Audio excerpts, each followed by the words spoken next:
పునఃప్రారంభం సందర్భంగా 34,000 ఎకరాలు ఇచ్చి 29,000 పైచిలకు రైతులు గత 5 సంవత్సరాలుగా నలిగిపోయి ఇక్కడికి వచ్చి రోడ్ల మీదకి వచ్చి ముళ్ళ కంచెల మధ్యలో కూర్చొని పోలీసు లాఠీ దెబ్బలు తిని కేసులు పెట్టించుకొని ఇంట్లో పెద్దవాళ్ళని కానీ చాలా మందిని 2,000 పైచిలకు రైతులు ప్రాణాలు కోల్పోయి మీరు నలిగి బాధపడి మీ కన్నీళ్లు తుడిచే వాళ్ళు ఉన్నారా ఆ రోజునని చాలాసార్లు మహిళా రైతులు నన్ను అడిగారు. ఇది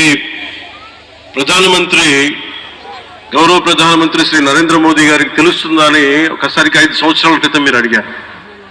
నేను ఆ రోజు ఆయనకి తెలియకుండా ఏది ఉండదు, అమరావతి శాశ్వత రాజధానిగా ఉంటుందని ఆ రోజు మేమందరం కలిపి మాట ఇచ్చాం. ఆ ఇచ్చిన మాట ప్రకారం ఈ రోజున గౌరవ ప్రధానమంత్రి గారి చేతుల మీదుగా మళ్ళీ ఇంకొకసారి పునఃప్రారంభం జరగబోతుంది.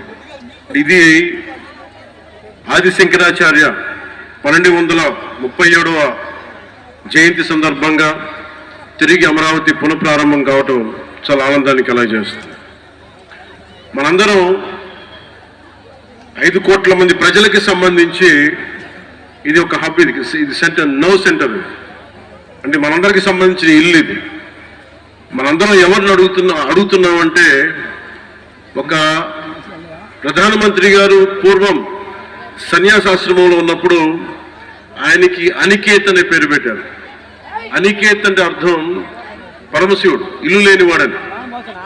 అలాంటి ఇల్లు లేనివాడు, కుటుంబం లేనివాడు 5 కోట్ల మంది కుటుంబాలకు, 5 కోట్ల మంది ప్రజల కోసం, ఇన్ని కోట్ల కుటుంబాల కోసం మనందరికీ రాజధానిలో ఒక నగరం నిర్మించడానికి, ఇల్లు నిర్మించుకోవడానికి ఇల్లు లేకుండా 140 కోట్ల మంది ప్రజల బాధ్యత తీసుకొని కశ్మీర్ నుంచి కన్యాకుమారి వరకు, అక్కడ కామాఖ్య నుంచి ద్వారకా వరకు ప్రపంచమే, మన దేశమే తన కుటుంబంగా చేసుకుంటూ ఈ భారతదేశమే తన ఇల్లుగా చేసుకొని తిరిగి పునఃప్రారంభానికి విచ్చేసిన గౌరవ ప్రధానమంత్రి శ్రీ నరేంద్ర మోదీ గారికి మనస్ఫూర్తిగా మన అందరి తరఫున, ఆంధ్రప్రదేశ్ ప్రజలందరి తరఫున, అమరావతి రైతాంగం తరఫున, ఆడపడుచుల తరఫున వారికి చేతులెత్తి హృదయపూర్వక నమస్కారాలు తెలియజేస్తున్నాను. దివిసీమ తుఫాన్ వచ్చి అందరి ఆశలను తుడిచిపెట్టేసినట్టు గత ప్రభుత్వం రాష్ట్రం మరియు అమరావతి భవిష్యత్తుని తుడిచిపెట్టేసింది. అమరావతి అంటే పరదాలు, సెక్షన్ 30, సెక్షన్ 144 మాత్రమే గుర్తుకొచ్చేలా పనిచేశారు. నువ్వు ధర్మం కోసం నిలబడితే ధర్మం నువ్వు నిలబడేలా చేస్తుంది అనే విధంగా ఆ రోజున అమరావతి రైతులు, రాష్ట్ర ప్రజలు ఈ ధర్మ యుద్ధంలో విజయం సాధించారు. రైతులు ఇచ్చిన 11,000 ఎకరాల భూమిని త్యాగం చేసి వారి సంకల్పం, 33,000 ఎకరాల భూమిని త్యాగం చేసి వారి సంకల్పం ఫలితంగా ఈ రోజున ఆంధ్రప్రదేశ్ రాజధాని ఆవిర్భవించింది.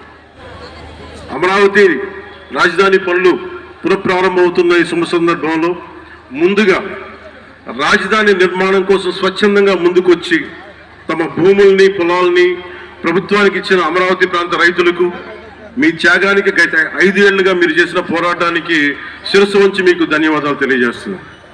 గత 5 ఏళ్లుగా రాజధాని నిర్మాణం నిలిచిపోయి రాజధాని తరలిపోతుందనే సమయంలో రోడ్ల మీదకి వచ్చి 5 కోట్ల ప్రజల తరపున రైతులు, మహిళలు, విద్యార్థులు చేసిన పోరాటం, మీరు పడిన అవమానాలు, మీపై పడిన గాయాలు ప్రతి ఒక్కటి మా మనసులో ఉంది. ఆ రోజున దివ్యాంగులను కూడా